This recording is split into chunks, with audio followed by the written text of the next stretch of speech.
dear students, welcome to all of you again on GC YouTube channel.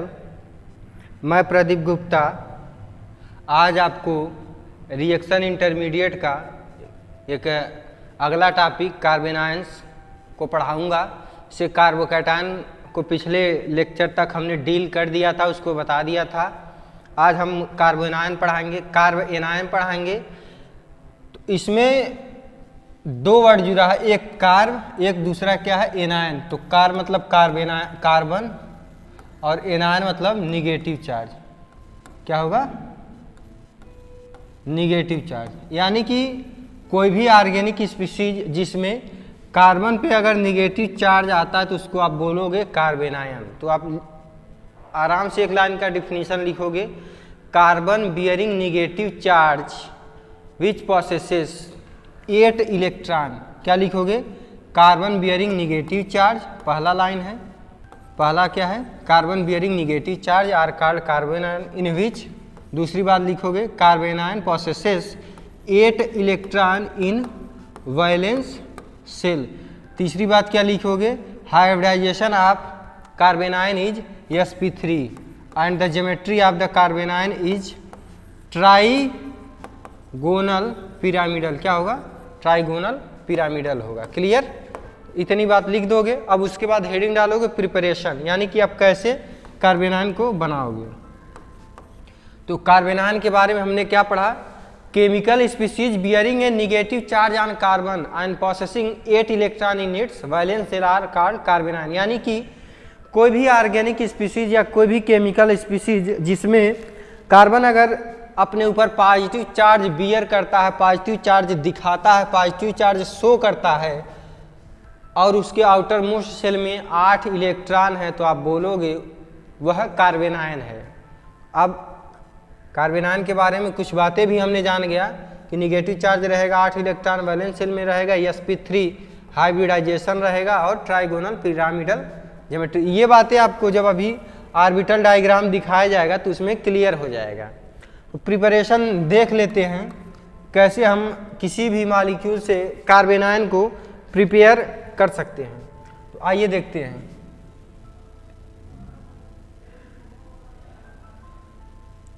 तो आइए, ये हमारा क्या है? NaOH है, यानी हाइड्रोक्साइड आयन है। अरे जैसे हम लोग लिखते हैं ना KOH हो गया, तो इसको क्या लिखते हो?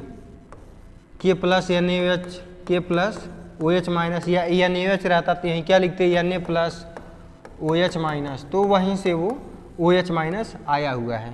तो रिएक्शन मैकेनिज्म में जो हमें यूटिलाइज्ड होता है, जो हमें चाहिए होता है, वही हम लिखते ही हैं। क्लियर? ये देखो हमारा क्या आता है, एक एसिटाल्डिहाइड हमने लिया है, एक हाइड्रोक्साइड आयन लिया है।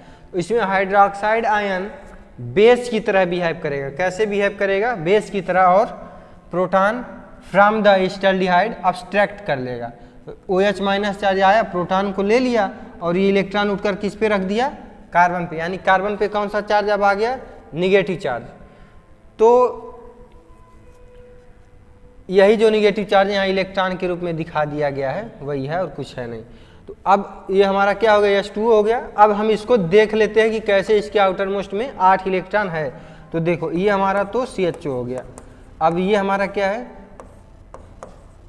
और इस पे क्या 2 इलेक्ट्रॉन है, या उसी को हम निगेटिव चार्ज से शो करें।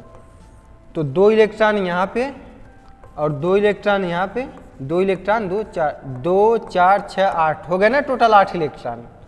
इसके आउटर मोस्ट में कितने हो गए?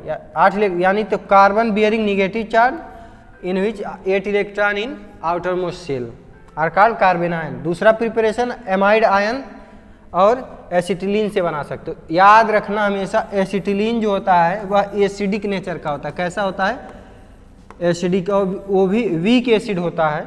एसिड इसलिए होता है, बस यही इसका रीजन है कि इसमें 50% यस कैरेक्टर होता है। यानी कि 50% यस कैरेक्टर कहने का मतलब ये है, जैसे ये देखो, ये हमारा एसिटिलीन है और इस कार्बन में 50% यस कैरेक्टर। जब किसी सिस्टम की 50% यस कैरेक्टर हो जाता है या परसेंटेज ऑफ यस कैरेक्टर बढ़ जाता है तो उसमें इलेक्ट्रोनिगेटिविटी पावर बहुत ज़्यादा आ जाती है। इलेक्ट्रोनिगेटिविटी पावर कहने का मतलब वह कार्बन या वह एलिमेंट अपने ऊपर निगेटिव चार्ज को बियर करने की टेंडेंसी बढ़ा लेता है, निगेटिव चार्ज रखने की टेंडेंसी को क्या कर लेता है, बढ़ा लेता है। तो कोई बेस, स्ट्रांग बेस दोगे तभी, क्योंकि हमने बता दिया यह क्या वीक एसिड है, तो स्ट्रांग बेस दोगे तो यह प्रोटॉन को ले लेगा और कार्बन पे कौन सा चार्ज कर देगा, निगेटिव चार्ज।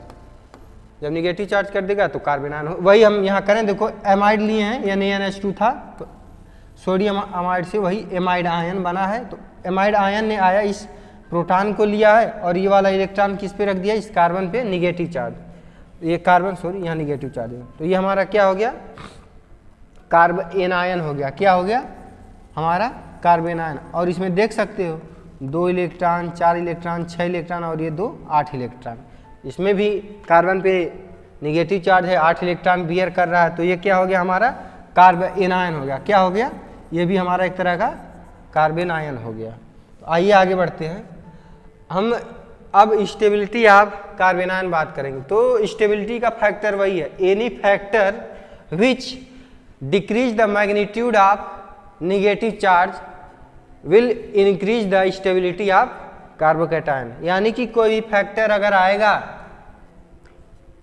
अगर कार्बन आयन के निगेटिव चार्ज की वैल्यू को, परिमाण को, मैग्नीट्यूड को कम करेगा तो स्टेबिलिटी ऑफ कार्बन आयन को क्या कर देगा, वह बढ़ा देगा। तो आइए इस बात को देखते हैं, वही फंडा है कि charge is inversely proportional to stability, जितना लेस चार्ज होगा उतनी ज़्यादा स्टेबिलिटी होगी। तो आप देख सकते हो इंडक्टिव इफेक्ट पहला फैक्टर है।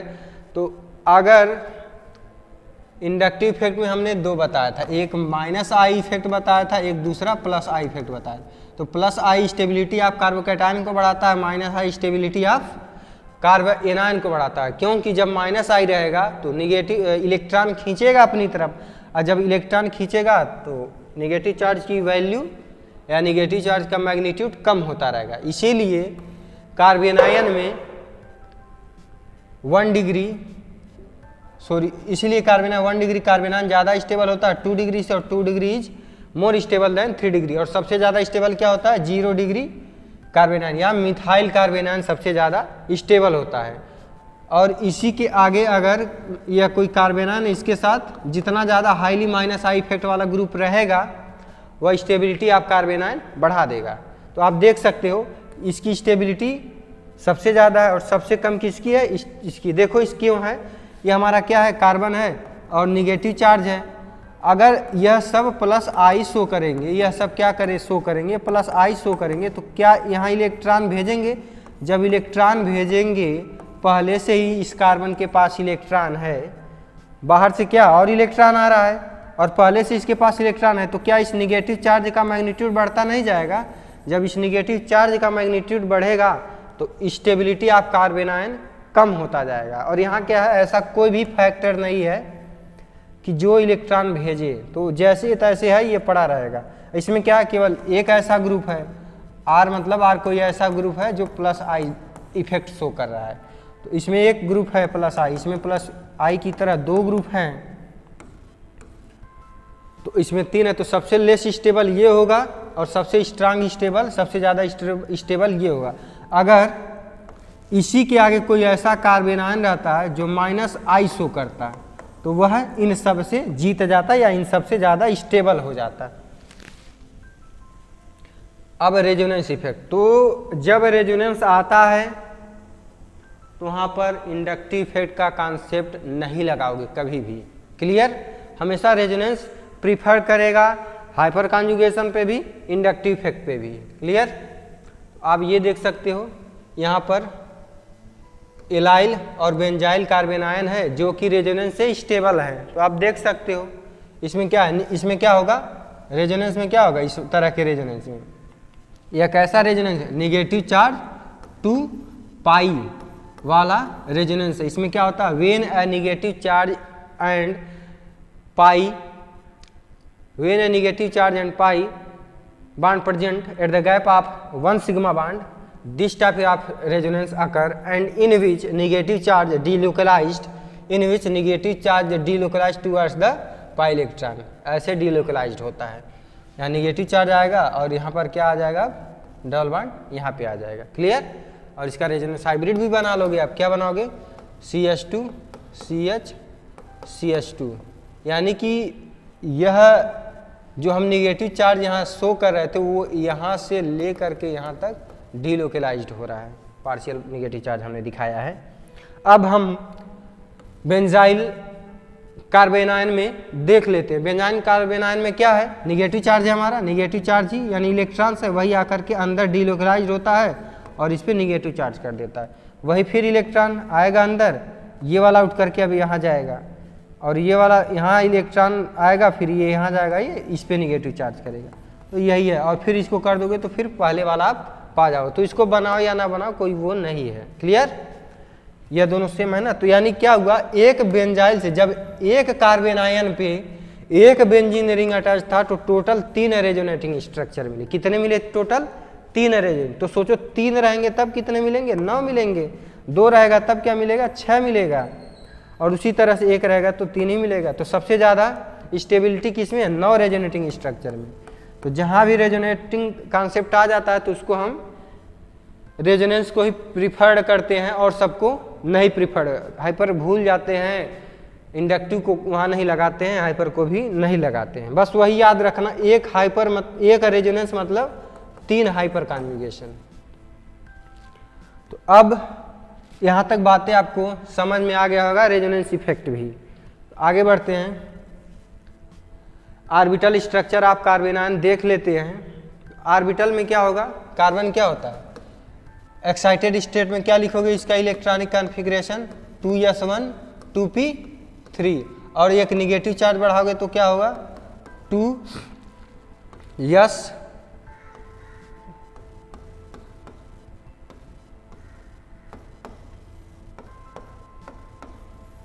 ये हमारा, सॉरी 1 मिनट, इलेक्ट्रॉन बाहर से आएगा ना तो यहाँ पे रहेगा। 1 इलेक्ट्रॉन 1 2 3 और 1 इलेक्ट्रॉन यहाँ पे। ये हमारा क्या है? s ऑर्बिटल है, ये 2px है, 2py है, सॉरी 2py, और ये क्या है? 2pz। और यह सब sp3 हाइब्रिडाइजेशन में जाते हैं और 4 नए sp3 हाइब्रिड ऑर्बिटल प्रोड्यूस करते हैं। इसका भी नाम क्या है? sp3, इसका भी नाम sp3, इसका भी नाम sp3। इन चारों का क्या नाम है? sp3 हाइब्रिड ऑर्बिटल्स है, और इसमें सब में इलेक्ट्रॉन्स हैं किसी, ये हैं। आइए अब आगे बढ़ते हैं। अब ये देखो, sp3 जब एक s और 3 p ऑर्बिटल आपस में ओवरलैप करे तो sp हाइब्रिड ऑर्बिटल बने, और 4 sp जब कितने बने? 4 sp3 हाइब्रिड ऑर्बिटल बने। जब sp3 हाइब्रिडाइजेशन किसी सिस्टम का हो जाता है तो क्या होता है? उसका ज्योमेट्री टेट्राहेड्रल होगा, टेट्राहेड्रल होना चाहिए। लेकिन यहाँ पर क्या है? एक लोन पेयर या निगेटिव चार्ज की वजह से, लोन पेयर या निगेटिव चार्ज की वजह से उसकी ज्योमेट्री क्या हो गई है? शेप क्या हो गया है? ट्राइगोनल पिरामिडल हो गया। क्या हो गया है? ट्राइगोनल पिरामिडल हो गया है।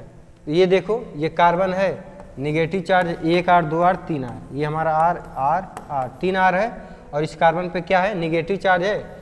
और ये हमारा, ये जान लो, यह जो ऑर्बिटल होता है sp3 ऑर्बिटल होता है। क्या होता है? जो उसमें क्या था कार्बोकेटायन में आपको क्या बताया गया था कि pz ऑर्बिटल खाली रहता है। इसमें क्या है? जो sp3 दिख रहा है निगेटिव चार्ज किसमें? sp3 ऑर्बिटल में, और वो खाली नहीं है, इलेक्ट्रॉन भरा हुआ। कितने इलेक्ट्रॉन है? 2 इलेक्ट्रॉन है। आई थिंक आपको यहाँ तक समझ में आ गया होगा। अब आगे हम नेक्स्ट लेक्चर में फ्री रेडिकल की बात करेंगे। तब तक आप लोग थोड़ा फ्री रेडिकल को देख लीजिएगा। Thank you.